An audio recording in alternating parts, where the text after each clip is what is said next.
Hello and welcome to Health for You. One thing that has changed greatly these last few years is censoring. There's been a lot of censoring, especially around medical information. Over these last few years, we've literally gone from a country where we can speak freely and have options as to what we can and choose to do with our bodies to being restricted. We've almost gone into a society where we've often been on the other end of telling countries what they should and shouldn't do in other countries, but now we're doing that here in the USA. In these last almost 50 years, I spent the majority of my time sort of unlearning the false and health-destroying ways and learning more holistic ways to heal using food, herbs and holistic techniques. I have been on both sides of the fence and now take a more holistic approach to healing. My message and philosophies don't always go along with mainstream thinking. But also with colleagues, many people don't agree with how I think about how we should heal and prevent disease.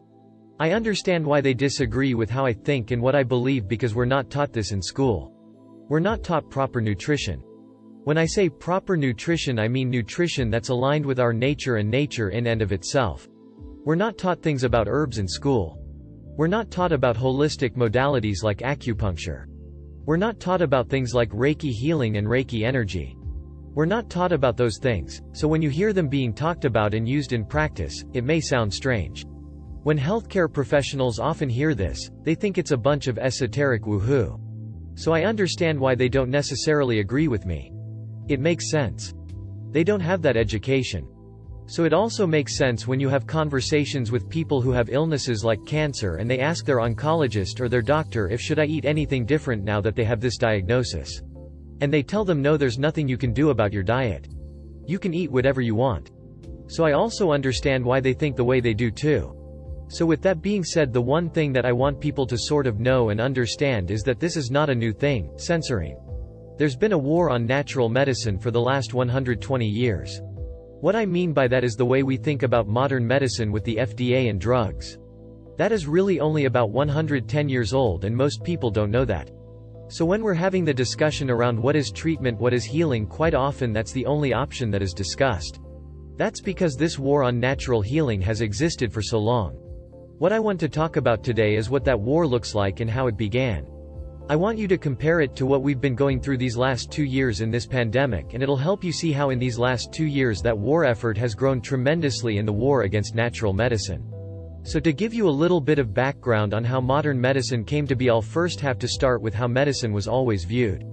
What I mean by that is you can go back 10,000 years into Egypt and you'll see the Ebers papyrus with these natural remedies.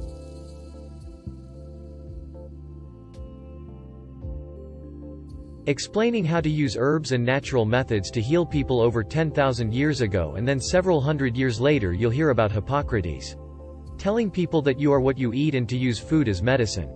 You can go even further down the line and see the development of Ayurvedic medicine, the development of traditional Chinese medicine, TCM, the development of herbal medicine all around the world. People have been using these modalities for eons.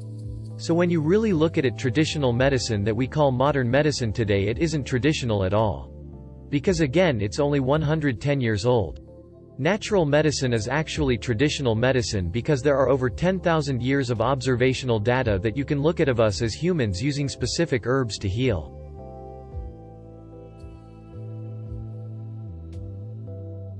Modern medicine or drug therapy as we know it today is only 100 years old. Most people don't know that.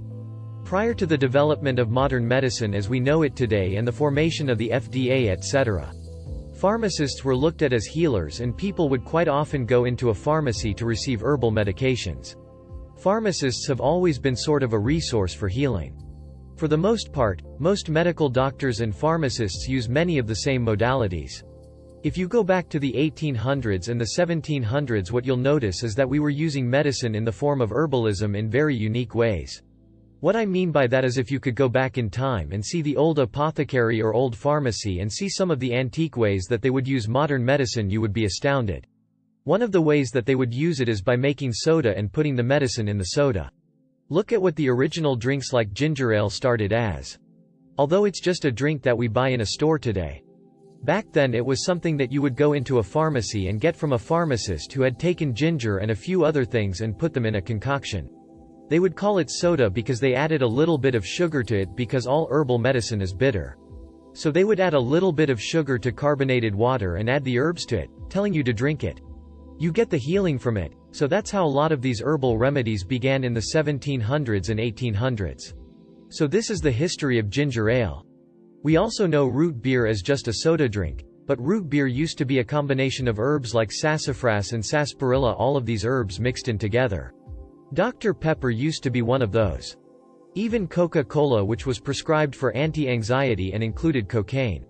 For many years, with the exception of Coca-Cola, we've used herbs to heal. In the early 1900s is when things really began to change, and they began to change because Rockefeller got involved with modern medicine. John D. Rockefeller was an oil magnate who owned a company called Standard Oil. Standard Oil was a monopoly in the oil industry because it owned about 90% of the oil industry. When monopolies became illegal, the company broke into several companies that we know today as Chevron, Exxon, and Mobil. When these companies broke down, John Rockefeller was trying to figure out how he could get his hands into modern medicine or the health field. One of the things that his scientists discovered was that many of the vitamins that we know today were being discovered in oil products. I know that sounds odd. The first vitamin that was discovered was vitamin A. The second vitamin that was discovered was vitamin B, and so on. So when he discovered these vitamins in this petrol, he saw an opportunity in his mind where we can use oil or the byproducts or the waste products of oils to create these things that could be sold to people in healthcare. So in an attempt to figure out how to get involved in medicine, he went to Andrew Connor Carnegie. Andrew Carnegie linked him up with a guy who created what is known today as the Flexner Report. The Flexner Report by itself alone changed everything that we know in the medical industry. This report essentially was the cause of almost 50% of all medical schools closing in the USA, and pretty much 90% of all black medical schools closing in the USA. The idea of the report was to centralize medicine and also to make sure that the only things that would be handed out from practitioners of medicine were going to be patented drugs. Rockefeller really put his money into this. He donated about $100 million. $100 million in the early 1900s. I don't have a figure of what that would be worth today, but I can pretty much assure you that that will be close to $1 billion. That $100 million was for grants for those schools who were willing to practice medicine in the way that the Flexner Report said that they should practice medicine. One of the primary schools that were used as an example was Johns Hopkins University. So schools that were compliant could get the grants and those that were not couldn't. Essentially what it wanted them to do was remove everything natural.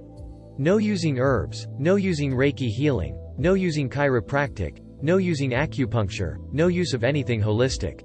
The only thing that they could use was patented drugs. As a result of this new wave of thinking around healing, now all new practitioners could only prescribe therapy only through drugs. We used to use multiple sorts of modalities to heal, whether it be sun therapy, changing the diet, or many more alternate methods. There was this sort of holistic approach to healing, and now only drugs and therapies that are approved through the Flexner Report were promoted. Schools became almost obligated to follow this because many of them were bankrupt by having to create new laboratories and having to create new standards at the schools. That made it nearly impossible to include natural therapy in the hospital setting. This is how the war on natural medicine truly began. It's not that the natural therapies didn't work. The real issue was that natural therapies are cheap. What I mean by that is all drugs have to be patented. You can't patent anything that is natural. But what you can do is take a chemical. Let's say you take the active ingredient that's inside a foxglove plant. You could use a foxglove plant for heart arrhythmia. Instead of using foxglove, which somebody could easily go into the back of their yard and find, or on a farm for cheap. Now, you take the active ingredient, a synthetic version of it.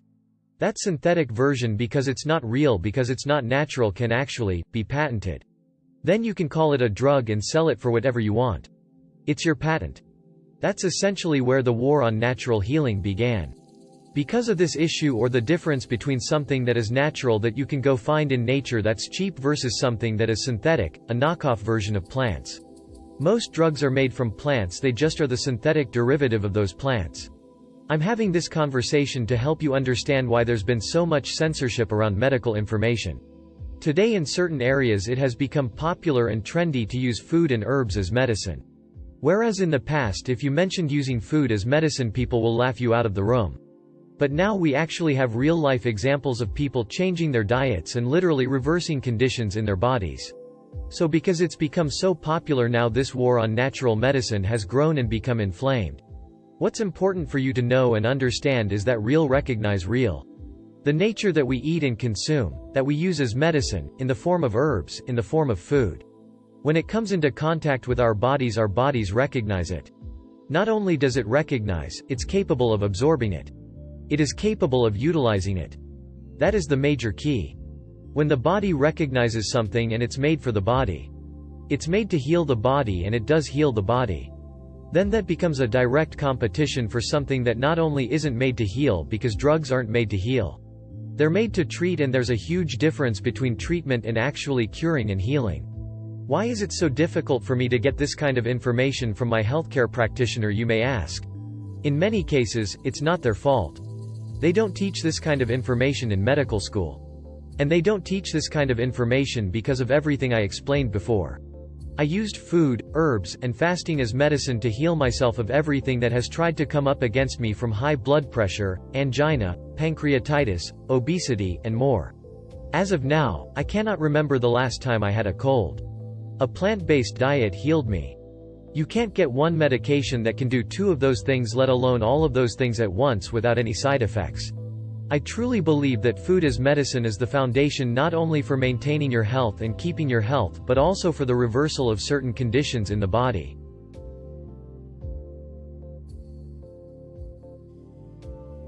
I hope you have enjoyed this.